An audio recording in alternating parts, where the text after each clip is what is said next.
Bonjour à tous, dans cette vidéo je vais vous proposer une correction de l'exercice bilan sur les fonctions. Donc dans le premier exercice, je vous propose cette courbe et à la première question je vous demande de réaliser le tableau de variation. Donc il suffit de parcourir la courbe de gauche à droite et de mettre avec des flèches les endroits où la courbe descend et les endroits où la courbe monte. Donc si je me déplace de la gauche à la droite, on voit que la courbe commence par descendre, arrive jusqu'au point ici, le point, qui est le point le plus bas. C'est le point A, de coordonnées -1 et -8. Donc ce point-là sera marqué dans le tableau de variation, et à partir du point A, la courbe remonte. Donc le tableau de variation va être formé de deux parties, une flèche qui descend, une flèche qui monte, et ensuite nous mettons sur le point le plus bas les coordonnées du point A. Donc le X va se mettre ici, et le Y, l'ordonnée du point A, va se mettre au niveau de f de x, parce que je rappelle que f de x, c'est y. Le domaine de définition de la fonction, c'est moins l'infini plus l'infini, c'était marqué dans l'énoncé, défini sur R. Quand la courbe monte ici, elle monte jusqu'à plus l'infini au niveau des y, donc ici il faut mettre un plus l'infini et pas un moins l'infini. Là on parle des y qui montent, là, par là, comme ça. Et les y montent aussi dans cette branche-là, donc ils montent aussi ici vers plus l'infini. Ceux qui m'ont mis ici les limites visibles de la courbe, ça fonctionne, il n'y a aucun problème, j'ai pas sanctionné. Deuxième question, calculer quelle est l'image de 0 par f. Donc l'image de 0 c'est f de 0. Alors quand on calcule, je rappelle que le 0 c'est un x. Donc il suffit de partir de x égale 0,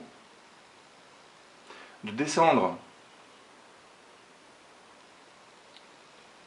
jusqu'à la courbe et de lire le y. Et quand je descends jusqu'à la courbe, je lis y égale -6. Donc le mouvement à faire ici, c'est celui-ci. Pour ceux qui ont confondu image et antécédent,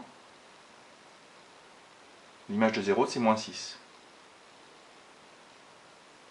Troisième question, quels sont les antécédents de -6 par f? Alors pour une recherche d'antécédents, il suffit de prendre sa règle et de tracer une droite horizontale au niveau -6.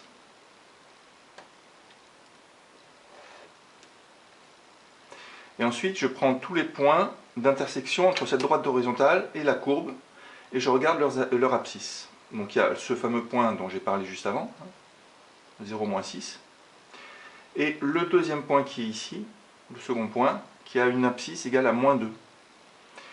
Donc je reporte les abscisses des points, et ça me fait mes antécédents. Les deux antécédents sont les deux nombres que je marque ici. Comme ceci. Je trace la droite horizontale, je mets les points d'intersection, et après je reporte les abscisses. Donc c'est le travail inverse de la deuxième question. Donc les antécédents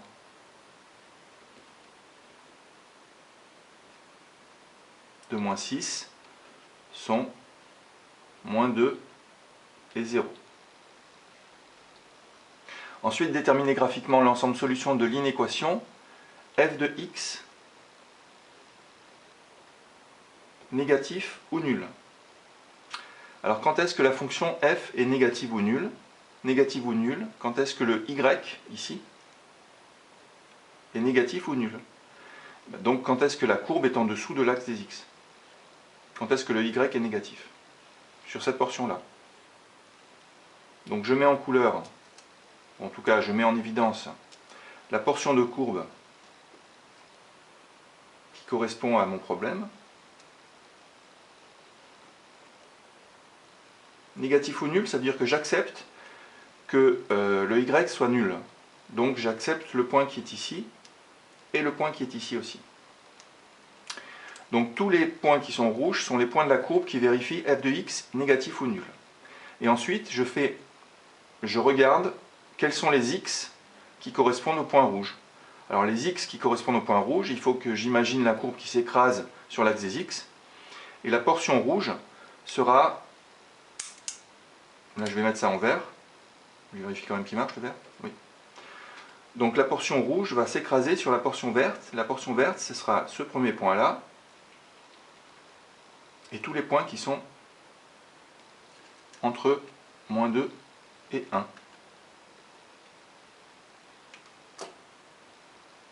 Donc la première chose à faire, c'est je mets en couleur la portion de la courbe qui correspond à f de x négatif ou nul. Et après, je regarde quels sont, et je projette tous les points de cette courbe rouge, je les projette sur l'axe des x. Ça me fait l'intervalle -2, 1. Donc je marque directement ici, s égale -2, 1. Bien sûr, on attend de vous, dans une interrogation écrite réelle, que vous marquiez, que vous fassiez les constructions graphiques. Voilà pour ce premier exercice. Pour le deuxième exercice, disons pour le second exercice, nous avions la fonction g définie sur R par g de x égale 2x carré plus 4x moins 6. Ce que je ne vous ai pas dit, bien sûr, dans l'énoncé, c'est que la fonction g, c'est la même que la fonction f de l'énoncé de l'exercice numéro 1. Sauf que là, je vous donne la formule. Alors, montrer que g de x est égal à 2x moins 2 facteur de x plus 3. Donc ça, il suffit de distribuer l'expression qui est ici et d'arriver après à cette forme-là. Donc ça me fait 2x carré, je distribue. 2x fois x, ça fait 2x carré. 2x fois 3, ça fait 6x. Moins 2 fois x, ça fait moins 2x. Et moins 2 fois 3, ça fait moins 6. Ensuite, je simplifie les deux termes qui sont ici. Donc 2x carré. 6x moins 2x, ça fait 4x. Et moins 6, il reste. Et donc ça me fait g de x. La formule qui est là, bien sûr, c'est la même que la formule qui est là. Les tableaux de signes. Alors, faire le tableau de signes de l'expression qui est là. Le tableau de signes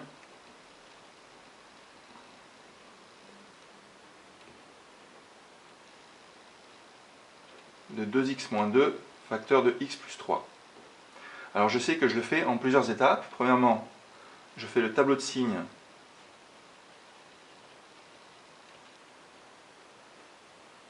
de 2x moins 2 seulement. Donc là pour ça, je résous une équation, 2x moins 2 égale 0. Ça me fait 2x égale 2, x égale 1. Bien sûr, les opérations, c'est plus 2 et divisé par 2. Alors, ici, je fais un petit tableau de signes avec moins l'infini plus l'infini. Le 1 qui est ici, je le place sur la droite des x. 2x moins 2. Je mets un 0. Et maintenant les signes, n'oubliez pas que pour placer les signes, il suffit de regarder. Alors ça c'est le moyen mnémotechnique, c'est pas la méthode rigoureuse mathématique, mais je regarde le nombre qui est devant le x. Et son signe, je le reporte à droite, sur la case de droite. Donc le signe de ceci, c'est-à-dire un plus, le 2 il est positif, je le reporte à droite.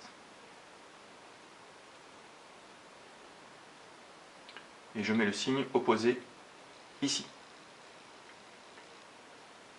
Voilà donc pour le tableau de signes de 2x moins 2. Nous allons faire maintenant le tableau de signes de x plus 3.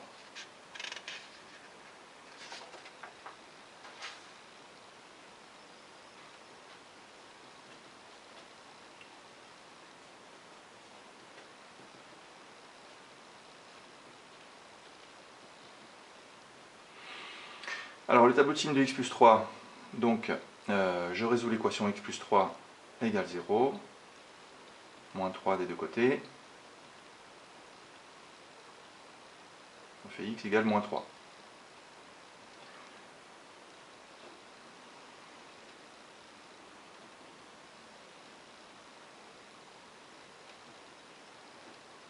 Voilà.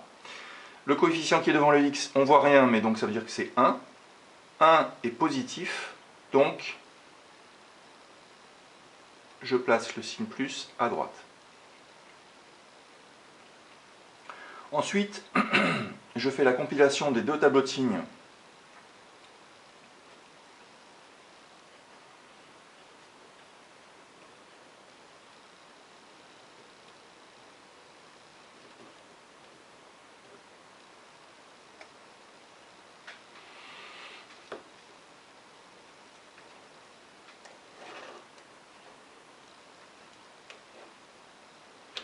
Je fais la compilation des deux tableaux de signes, donc ça va être un grand tableau de signes à plusieurs lignes.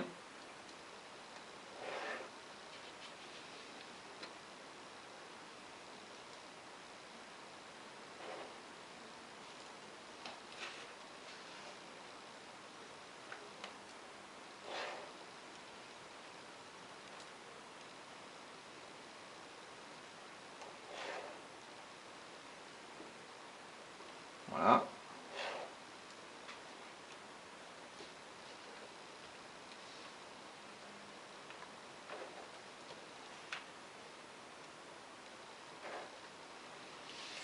Alors, la première ligne, c'est la ligne des x. Nous mettons les deux valeurs, donc moins 3 et 1. Donc moins 3 est plus petit que 1.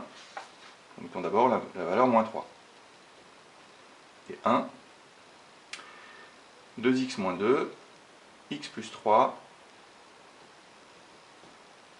et le produit.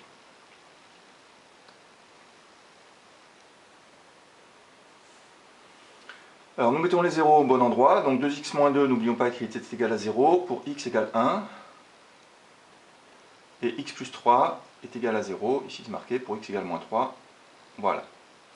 Et après nous recopions les tableaux tels qu'on les a remplis juste avant. Alors pour la ligne de x plus 3, puisqu'elle est devant nos yeux, tout ce qui est à gauche de moins 3, on met un moins. Donc tout ce qui est à gauche de moins 3, sur la ligne de x plus 3, on met un moins.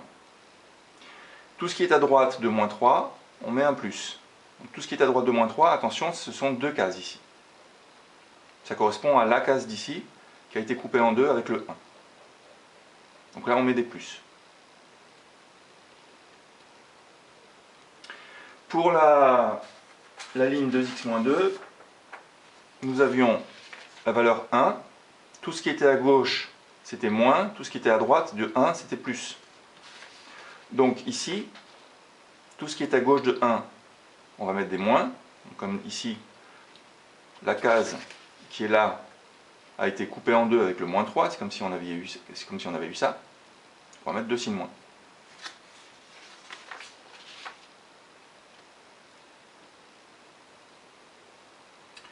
Et là, à droite du 1, c'est un plus. Après, on utilise la règle des signes parce que entre le moins 2x moins 2 et le x plus 3, il y a une multiplication. La règle des signes s'applique uniquement sur les multiplications et les divisions. Donc ici, on peut l'appliquer. Je rappelle que quand les deux signes sont identiques, le résultat est un plus. Quand les deux signes sont différents, le résultat est un moins. Donc moins fois moins, ça donne plus. Plus fois plus, ça donne plus. Et moins fois plus, ça donne moins.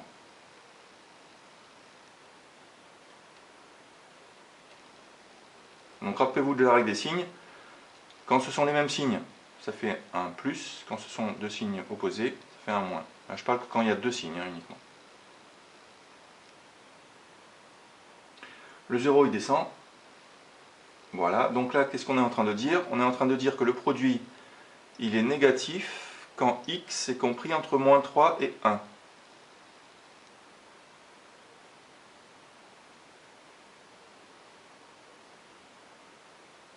Oui, ça me fait penser que j'ai fait une erreur sur l'exercice numéro 1. Excusez-moi, je vais juste...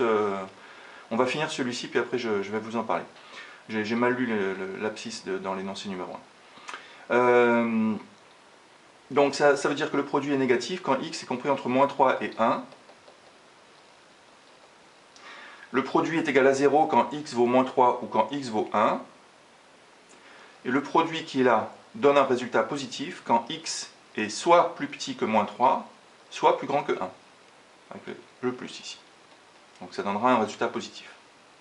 Le produit sera positif si je remplace x qui est ici par un nombre inférieur à moins 3 ou par un nombre plus grand que 1. Si par exemple je remplace x par moins 5, dans cette formule-là, je ne connais pas le résultat numérique, mais je sais qu'il sera positif parce que ici j'ai un plus. Alors, la dernière question, à l'aide du tableau de signes précédent, donner l'ensemble de solutions de l'inéquation g de x négatif ou nul. Donc g de x négatif ou nul, si et seulement si. Alors négatif ou nul, bien c'est tout ça. Négatif ou nul. Quand x appartient à... Donc, quand est-ce que le produit est négatif? Quand x appartient à moins 3, 1. Quand est-ce qu'il est nul? Quand x est égal à moins 3 ou x égale 1. Donc globalement, g de x est négatif ou nul quand soit x égale moins 3, soit x est compris entre moins 3 et 1, soit x égale 1. Donc ça correspond à l'ensemble qui est ici avec les crochets fermés. Donc S égale moins 3, 1. Voilà. Donc là, l'exercice est terminé. Excusez-moi, j'ai fait une erreur de lecture. J'ai lu un peu rapidement la courbe. Alors ici, vous aviez f de x négatif, et l'ensemble vert ici, j'ai bêtement lu moins 2, mais moins 2 il est là. Ici c'est moins 3, là. Donc ça va bien de moins 3 à 1. Excusez-moi. Voilà. Moins 3, 1.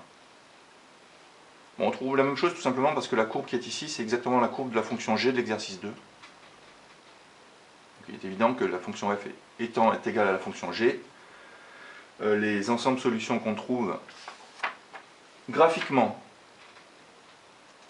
et par le calcul seront les mêmes. Donc c'est pour ça que vous avez les mêmes ensembles solutions ici et ici. Voilà. Je vous remercie de votre attention et je vous dis à bientôt.